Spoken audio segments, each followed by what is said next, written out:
What is going on, everybody? Iron Smithy back with another Ashes of Creation video, and today we are going to be jumping into the 64 different classes that Ashes of Creation provides. We're going to talk about balancing. We're going to talk about primary and secondary archetypes. We're going to talk about everything that we know to date, considering it's still only Alpha 1. All of this is subject to change, so please keep that in mind.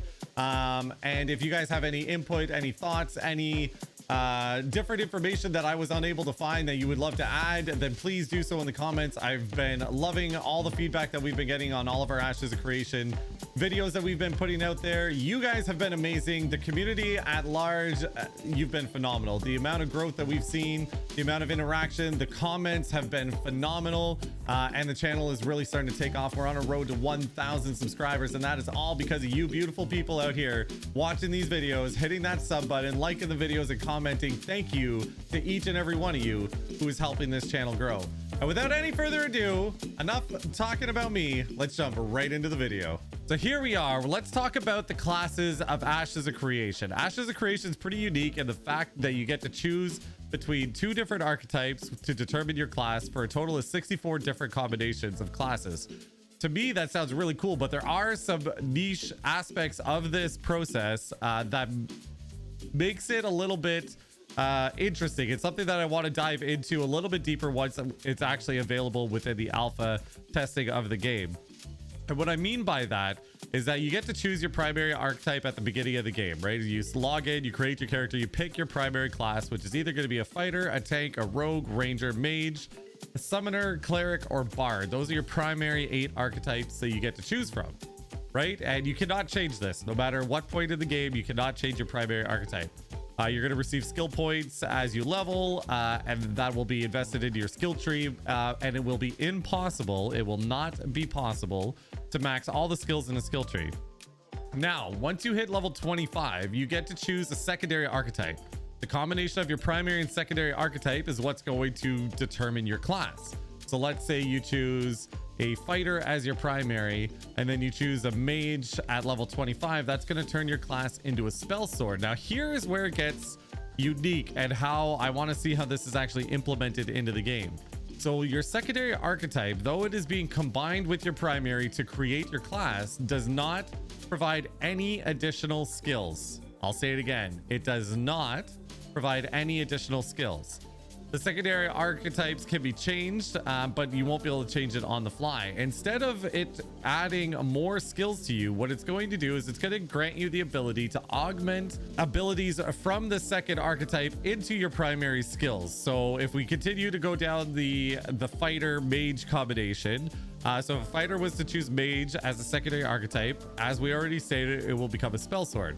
This combination opens up augments that can be applied to the skills in the primary skill tree. So fighters have an ability like a charge, it's called rush, that allows them to rush towards the target, and upon reaching the target, deal an amount of damage with a chance to knock the target down. Now, a mage's escape augment could be applied to the rush skill, which would now teleport the fighter directly to the target, eliminating that amount of time it takes to charge to the target and increasing the effectiveness of the skill. So that's interesting to me. Now, I plan on running a summoner. What did I want to do? I want to do a summoner tank combination to give myself the class of Brood Warden. So in my mind, before I dove too deep into this, I was assuming that, you know, I would be a summoner that would then gain the ability to have tanking summons. Now, that still could be the possibility, right? Which is what I'm going to assume is going to happen. I will probably get a tank augment that will be able to be placed into one of my summons to make it be able to hold aggro and potentially fill what I'm assuming will be more of an off tank role. But this is going to be something that I'm really excited to see. Currently in alpha, we only have access to a tank, a mage, excuse me, and a cleric. So basically your holy trinity. You've got your tank, your healer, and your spellcaster DPS is what we have access to in the alpha. So we don't get to, and we can only go to level 15. So we don't have the opportunity to actually play with these yet or check these out yet. But that is really, really interesting to me. So it does not gain you any extra skills. Instead, it will augment the skills that you already have from your primary tree and then modify them accordingly based on that. So I think that's really cool. It's really unique. I can't think of another game that does this system when it comes down to it. Like I know Final Fantasy 14, you could have, you know, multiple jobs on the same character and sort of switch between them interchangeably. But there's nothing that really combines two classes in my experience, or that I've experienced a lot of, or that my mind can actually remember at this point. But that aside, I think this is going to be really cool. I think it's unique. It's going to give us a lot of flexibility, and the fact that we can change our secondary archetype throughout is going to give us the chance to sort of adapt to the world around us as things change, as nodes level up, as different things are needed and different classes are needed and different skill sets are needed. We're going to be able to have that flexibility. Now, we won't be able to change our primary, but by augmenting different classes into our secondary could help us sort of continue to grow with what's happening in the world and what skill sets we need at that time. Now, you're probably wondering, all right, Iron, you have 64 classes. How are we going to balance this? And that is a great question. It's something that I am very interested in as well. We're going to touch on that right now. So according to the devs, yes, there's 64 classes, but they're only partitioned into the 8 primary archetypes. So the balancing of active skills is only going to be related to those 8 primary archetypes. The augments are going to be something that will help you bridge the gap, but they're not 64 true classes. They're talking about 8 classes with 64 variants, and there's not as much variation between the 64 classes as we might expect. There's not 64 versions of radically different classes, is what Jeffrey Bard goes on to say. And it is going to, yes, they will augment, they will help us bridge the gap between different characters. Let's say you're a tank and a mage is your counter, then you can augment the mage skills into your tank to help bridge the gap between that counter, but it's not going to be night and day difference between the two. So the way they're going to balance this is they're going to balance the 8 primary classes, and that is how they're going to work on the balancing of the game. They do go on to say that there will be matchups in 1v1 where classes will be superior to another, and that application should be a rock paper scissors dynamic is what they're referring to it as. They want there to be counterplay between different classes. Instead, it's going to be group focused balance, where as long as you have the diversity of classes present, then that's going to give you the equal level playing field that we're all looking for. So it's going to be very dependent on skill and strategy and how are you going to counter, right? If you know who you're going up against, if there's a way to plan that, and I don't really know how we're going to play that, because really at the end of the day, it's going to be really hard to know who you're going to be facing in any PvP situations.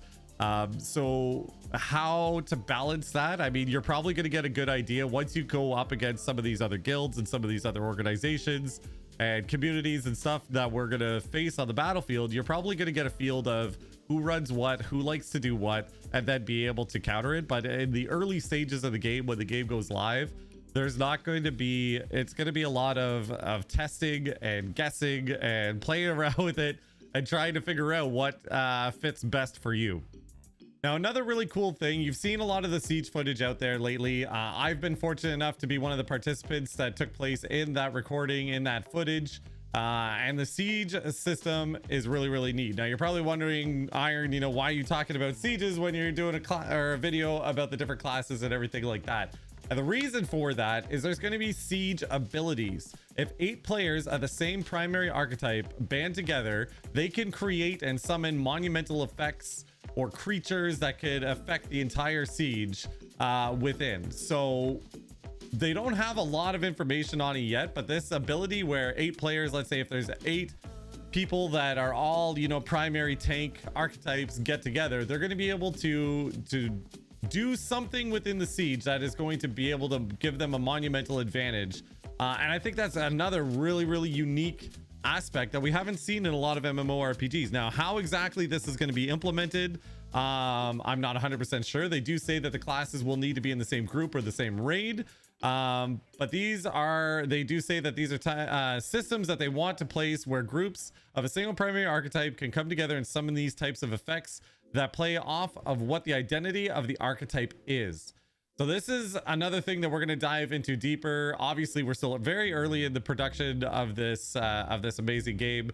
I am testing it every single week. I'm going to continue to do my thoughts and sort of updates on the progression week to week as we continue to move forward. Every time there's something new introduced, I will definitely be doing a vlog style video for you guys talking about it. But we're getting a little bit off track here. You know, I just think that these type of abilities is something that's really going to make this game stand out. The fact that, you know, if you have 8 people of the same archetype, you know, you can summon something that's going to make a difference on the battlefield. I think that's really unique and really interesting to keep an eye on for sure. Now let's jump in and talk about how to change and switch classes. We already talked about early in the video that, you know, your primary class cannot be changed. However, the secondary classes can. What is that going to look like? So it looks like at this point, keeping in mind that we're still in alpha and everything that I'm saying right now is subject to change, that we will need to approach an NPC in a village, node, or above. So something that is at least grade 3 or higher to be able to change our archetype and the skill augments we have placed. So let's say we want to stay, you know, a tank mage or a fighter mage, like we've been using the example of the entire time. But let's say we want to, you know, switch up our augments, because there are going to be multiple augments that we can place on the same skill based on our secondary archetype. So maybe we want to change that up. We want to look at a different, just changing up our skill augments. We're still going to have to go to an NPC to make that happen. We won't be able to do it on the actual battlefield, which is sort of a double-edged sword. Yes, it's nice to have the ability to switch right then and there on the spot. I know a game I played recently, Sword of Legends Online, has the ability to switch between your like tank stance and healing stance and your DPS stance on the spot without any hesitation. However, in a game like Ashes of Creation, where, you know, PvP is going to be monumental, where there's going to be so much to do with, you know, espionage and, you know, having that upper hand, where if you were able to change your classes on the fly, especially your secondaries, to be able to adjust your augments and everything to counter every situation you get into on the spot, I don't think is the play. So I think the way that they're doing it, going to the NPCs, actually requiring you to not be in combat and go and do something, like go into a village to be able to do this, to make these changes, is the smart play here. As much as, you know, a lot of us would like to be able to just change it on the fly, but that would give, I believe, an unfair advantage. However, the opposing team could do the same. So I mean, there's that argument there. I'd love to know what you guys think in the comments down below on this one, because I know there's probably multiple views on how, you know, going back to the village versus being able to change it within dungeons and all that kind of stuff is going to play out. So I'd love to know your guys' thoughts on that. And the other thing that they state is that there will probably be a cooldown associated when switching your secondary archetypes. So that's sort of to be expected, right? They don't want you to be able to do it just back to back to back on the fly, to be able to, and again, sort of goes back to what I said a few seconds ago, where we don't want, like, they don't want to give us the advantage that, oh, we're fighting a group of mages right now, let's go, you know, change our archetype to counter mages, or vice versa, right? They don't want us to be able to just counter things on the fly. We got to be able to use our skills, strategies, and everything like that to overcome the obstacles that we get into as well. The last thing we're going to talk about is stat growth. The way Ashes of Creation is going to prioritize their stats is interesting. A lot of games do something similar, but we're going to break it down anyways, just to answer any and all questions around it, so that when you guys leave this video, you sort of have the best idea, as of what we know so far, of everything that encompasses how we put together our classes and what's going to affect our stats and how they're going to be changed and modified. So the first things first, the race is going to have different base stats. So depending on which race you choose, it's going to affect your starting statistics for your class. Then your primary archetype is going to grow the base statistics that your race already has in place. And then the secondary archetype will not, I repeat, will not contribute to stat growth. This is something that they've actually revised. At first, the secondary archetype was going to contribute to the stat growth, but it has been revised to now state that it will not contribute to stat growth. And the choice of your profession will not affect your stats as well. However, the gear will have approximately a 40 to 50% influence on a player's overall power in the game. That's interesting. So your gear is only going to encompass, you know, sort of half of your overall statistics, which is something sort of cool, right? A lot of times we focus so heavily on gear that we forget to consider our classes. We just sort of go with whatever looks cool at the time. But when you're creating your character, keep this in mind, that at the very core, your race is going to determine your base statistic, and then everything after that is only going to grow those statistics. So when you're choosing your class, if you really want to look at min-maxing, getting the most out of your character, as opposed to just, you know, sort of going what looks cool, then the race is going to play a very big part. Now in alpha, I can't offer you any information on that.